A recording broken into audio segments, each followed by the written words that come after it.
Welcome to Encouraging Wellness, where we shed light on the plethora of holistic healing and wellness methods so you can give yourself the power to ask why and become bigger than the condition you are dealing with or the illness you are currently fighting. Join Pamela Worth as she sits down with doctors, medical experts, healthcare practitioners, and those with unique healing stories to dissect groundbreaking practices that combine traditional Western medicine with alternative modalities. Hear conversations that empower you to go beyond hurtful stigmas, outdated practices, and unnecessary labels, guiding you towards a healthier and happier you. Here, we highlight your true worth and help unleash your inner courage. Now your host, Pamela.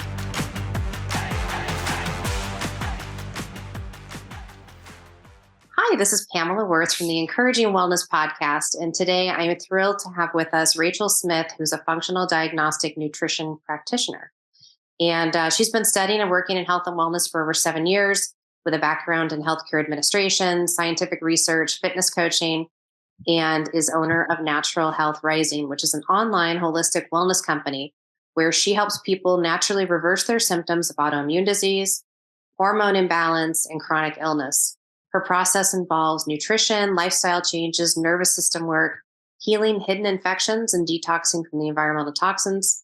And Rachel's on a mission to help as many people as possible rise to their healthiest, happiest selves. So thank you, Rachel, so much for being here. Thanks for having me on the show, Pamela. So I know that you were traveling and working at the same time, and you do so much. So tell us a little bit about your practice and where you like to start with people and who your target is, and kind of tell us a little bit about all the wonderful things you're doing, because it's obviously a lot and you're helping a lot of people. Mm-hmm. Yeah. So the main population that I deal with is typically people with autoimmune diseases. And then I also deal a lot with mold toxicity or SIRS. And then we have the small population of the people who I call like mystery illness, chronic illness, where they're kind of still searching. They don't necessarily have a diagnosis or understand what's going on, but they have this slew of symptoms that they haven't really been able to find resolution with. And so I do work online. Like you said, I will travel sometimes. I'm based in Arizona mostly. But my clients are mostly in the US. I actually have some clients in Europe. I have some clients in Canada. So there's not a ton of limitations on where we can work. And a lot of the beginning of what I do is looking for the root causes. And so I have this whole framework that I've created to see what really works with people. I call it the RISE framework. So RISE. And the R stands for root causes. And that's where we really start with understanding what is truly triggering the symptoms and what's triggering this manifestation of a disease. And that's going to look like doing a lot of different functional lab testing, which we can talk more about that if you have specific questions. Then we work into the implementation phase, which is the I.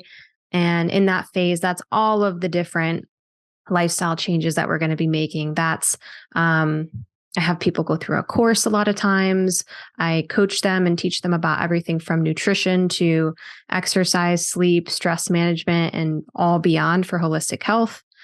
The S stands for supplementation and support. So within that S, the supplementation piece is what's going to kind of really move the needle to clear infections or balance out hormones or whatever we really find on testing. And then the E is evaluation. And I won't get too far into that piece, but that's kind of like the basic framework of how my business runs. So I think that's amazing. Do you find when people come to you that they've tried a number of different things and, you're one of the folks that might be willing to dig into something a little bit different, or are there certain symptoms that you tend to find more than others, or a little bit about? Yeah, I definitely like to consider myself like an investigator. And I actually get really excited when people trust me enough after they have been to many different practitioners. And they're like, I've tried 3-4 different people and I've tried all the things. So they think, but we really can find some crazy hidden things. And that, like I said, it might be a gut infection. It might be mold toxicity or Lyme disease or something that was totally missed. And so Yes, we can really uncover some deeper things. And I am willing to kind of go the extra mile. And if someone hasn't tested for something, that's just an opening for us to look a little bit deeper on what could have been missed in the past. So yeah, and I'm a big believer, I just don't think that we do enough of, but it also needs to be timely. Like you can't wait, weeks to get test results back. So tell us a Mhm. bit about the types of tests you do, how fast the results can come back, so you can actually take action on things that are happening, um, particularly around things like the presence of any viral, bacterial, fungal, the infections, any vitamin deficiencies. I mean, all these things can be a huge impact on your day to day health and how you feel and present all these kinds of random symptoms, if you will. Yeah. So you're totally right. A lot of times it is at least a month before we really get the lab results, right? It takes like a week for the person to get the labs shipped to their house. Most of the labs we do, they actually just do at home, which is really nice. And then once they ship them off, it is typically like a 3 to 4 week time span until we can see what's actually going on internally. But to buffer that whole situation of waiting, I do two different things. The first thing is I'll create what I call a rapid relief protocol for someone. And so I'll look at their intake forms they fill out. I look at all of their symptoms in depth and health history first. And I'll recommend a few things that could potentially start to relieve some of their symptoms just so that they like feel good. They have this little safety net to get them started. And then at the same time, they start going through a course. And the first things they start doing are going through nutrition changes. And a lot of times, what happens is we just reduce so much inflammation that they will start to see some improvements, whether that's with brain fog or energy levels or digestive improvements, just because we're reducing so much inflammatory foods, which is then going to have that side effect. And we'll also start to move into preparing the body for detoxification. So I think this is actually a sometimes misstep with people where they don't open up the drainage pathways before they pull parasites or metals or anything like that. And that's something that we start talking about in the beginning before we even get the lab test results back so that we can start to prep the body to properly go through this. So yeah, there's a little bit of lag time, but there's work that we do in the meantime. And then you had some questions about like what lab testing do we do? So for most people, and especially autoimmune diseases, we do want to look at the gut. Um, Leaky gut just goes hand in hand with autoimmunity. And so we will look at a GI map test, which is a stool sample. And that way we can look for hidden infections, digestive function, the immune system function in the gut. We will look at a hair tissue mineral analysis test. So I love this test so much because it's a hair sample, so it's easy to take. And it looks at 3 months worth of data of minerals and some metals. And this is different than blood testing. Blood testing, if we look at our, magnesium or zinc status or something in our blood's always doing homeostasis. It's always trying to make sure that everything is leveled out in the blood and we're getting that to where it needs to go. But we can see so much more in the hair, like how much we're expelling it, at what rate. And then we can see the metals and everything. So that really gives us a good idea of, is somebody really deficient in something? Or is there a massive imbalance that's triggering something like, let's say, mood swings or mood imbalances or brain fog or neuropathy? And then for other testing, that will depend on the specific person. So a lot of times I'll do organic acids, which we can see more of like fungal overgrowth. So candida, mold, oxalates. If somebody is experiencing a lot of pain in their body, which could be, they could be having these like crystal like deposits within their tissues. I do see a lot of pain within my clients. Maybe we do a Dutch test, which is going to look at adrenal and hormone function completely. If somebody has PMS issues or they're just fatigued all day long and no matter what they do, they can't get out of bed without having 5 cups of coffee. So those are some of the basic ones that I like to look through. So, on the testing front, I think sometimes people are nervous to even consider doing stuff like this because they don't understand the cost or they think it might be cost prohibitive or, Mm. can you kind of talk a little bit about like if you just wanted to get a baseline of where you're at, what that would look like, and if you wanted to do like the fancy complete version, what that might look like for someone? Yeah, like actually getting into the pricing of things. Yeah, I mean, So when you do testing to actually find out what's going on, how much does it really cost somebody? Maybe like a range, um, Mhm. what it typically would cost if you were just going to do like a simple kind of a baseline of where you're at, or a really, really complete testing panel on everything. Yeah. So if you're looking at doing, let's say you do like the GI map test and a Dutch test or an organic acids and the mineral test. Let's say you do 3 of those. You're looking at somewhere between like roughly around $1,000 or a little bit more. And you're right. Like it is out of pocket most of the time with me and with a lot of different functional or, naturopaths and all that stuff. I do take HSAs and FSAs, credit cards, like people will sometimes we do payment plans. So there's options to make things a little bit more flexible for people. But yeah, when you do functional medicine, you're probably going to be spending at least 1,000 if you want to get a few tests ran.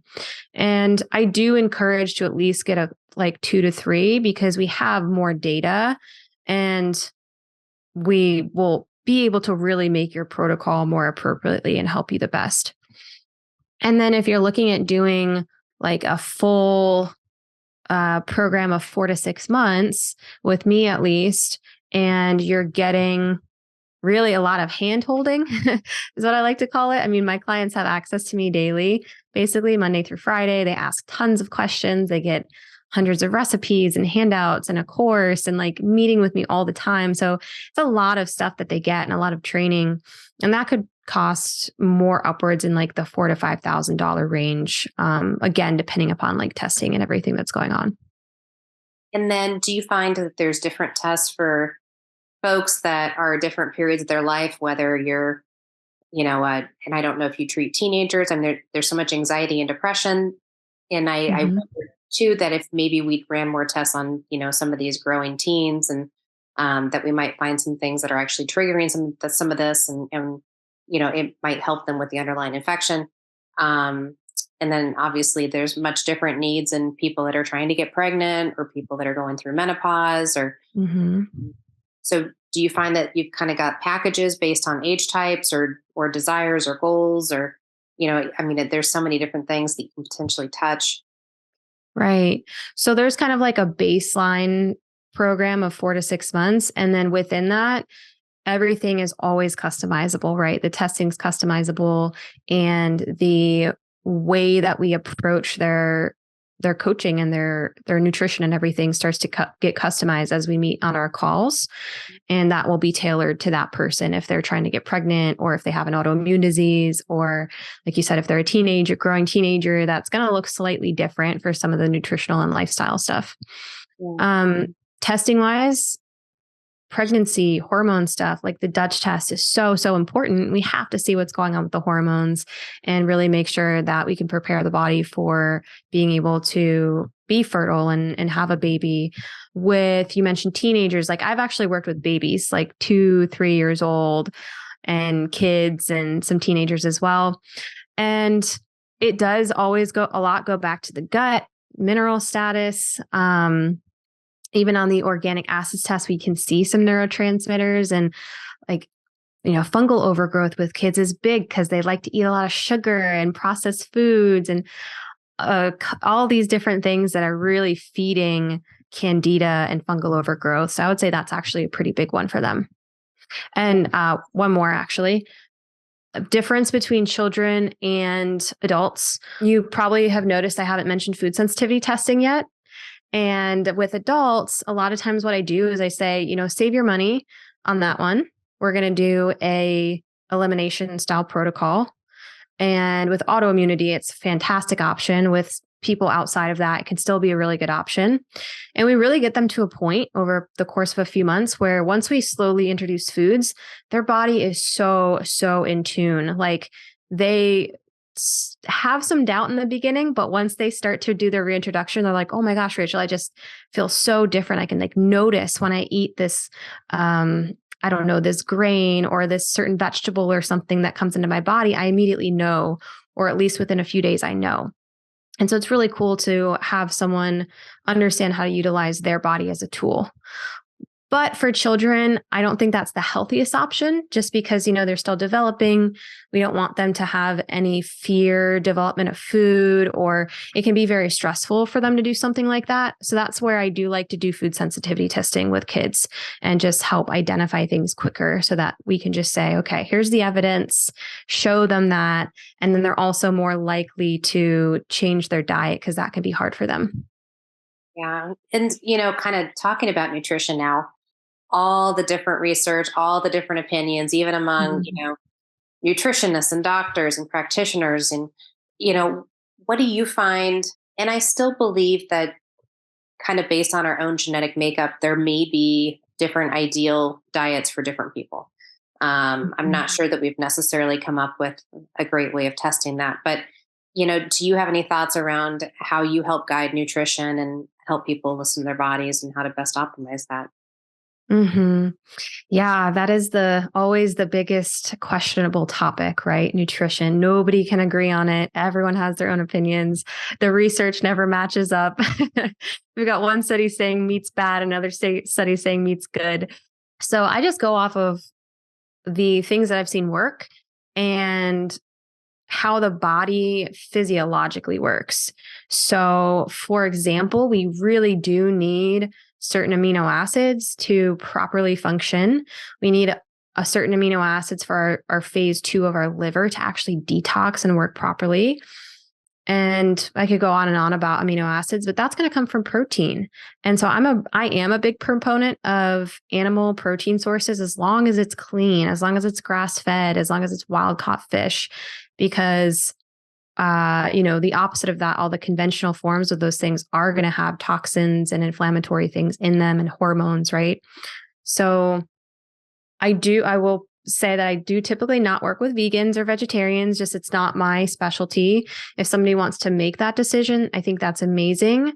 If they have specific reasons they're doing it, I just caution that it's really, really important to truly understand how to combine food properly, how to supplement properly, and make sure that you are getting in all the vitamins, minerals, and amino acids in the right forms, because it just makes it so much more challenging when we're not having animal protein sources.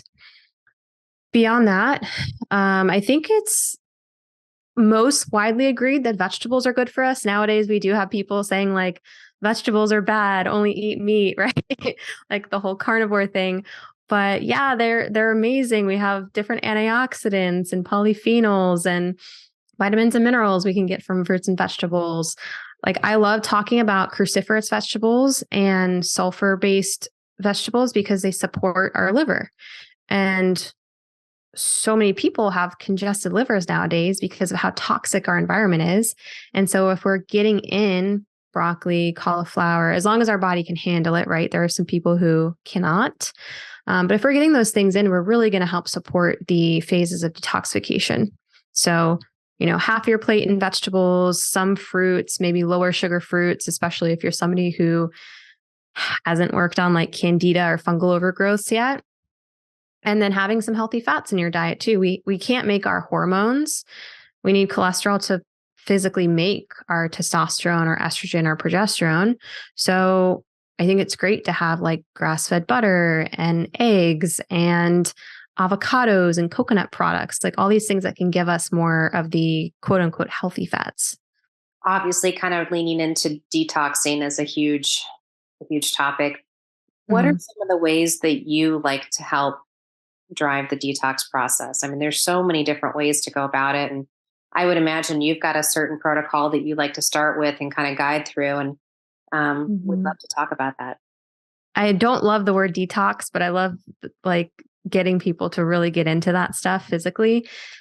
You can do things with nutrition, right? I just talked about some things in supporting the liver. And then you do just want to do something on a daily basis that's going to move around the lymphatic system. And the extent of that might differ depending upon the situation you're dealing with. And I can go more into that, but this could look like dry brushing, rebounding, or doing something jogging that's going to move the lymph system. This can look like making sure you pass stool every day. That's part of it, right? If we're constipated, we're holding stuff in. It's like we're not taking out the trash daily. So then stuff's going to build up and it's not going to be good for our bodies. Making sure we get stuff through the skin, sweating. I love using the sauna with people. This is really, really big if they have any kind of heavy metals or mold or fungus in the body, and allowing that to escape as they're taking their supplements to help push that through. Then we can also excrete that stuff through the skin. So getting in the sauna frequently. I do also sometimes use coffee enemas, depending on the client and depending if they need it or not, and if it's a good idea. And another thing I like is castor oil packs to also support the liver. Oh, what's a castor oil pack? Okay. Yeah. So castor oil, it has been used for a long time, very, very long time. And castor oil has some different acids in it. Like I believe it's called rinoleic acid. I might be saying that wrong right now, but this is going to get into the fatty acids can get into the skin. If we place the castor oil on some sort of like organic cloth or organic pack, we place it over the liver, we sleep with that on, that gets into the liver area. It reduces inflammation. It can actually improve the immune system function. There's some studies showing this. And support detoxification. With a lot of people, it helps with constipation. It's another really cool benefit of it. And that's the main way I use it. But you can also use these in different parts of the body, like women who have polycystic ovaries or something going on like fibroids. You can actually put this over the pelvic region. Or if you have thyroid issues, they have some where you can put them over your thyroid and reduce inflammation. It's a really cool tool. That's fascinating. It seems like that was something that was on the old time television shows we just don't hear about anymore. So, Yeah.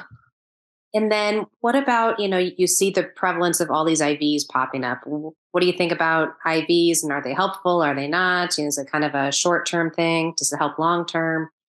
IVs, that's a good question. I think IVs are amazing. I think they're really good for some more serious conditions. Like, let's say, I have a client with stage 4 cancer right now, and things like vitamins, like high dose vitamin C IVs are amazing for cancer, right? I was looking at a study on autism, and there was something talking about the difference between supplemental B12 and the IV vitamin B12. And the IV vitamin B12 was so much more effective at reducing or improving language, communication, cognition, attention. So like that could be really powerful for that. So I think it depends on what is the current state of disease and kind of what's going on for that person. Oh, that's awesome.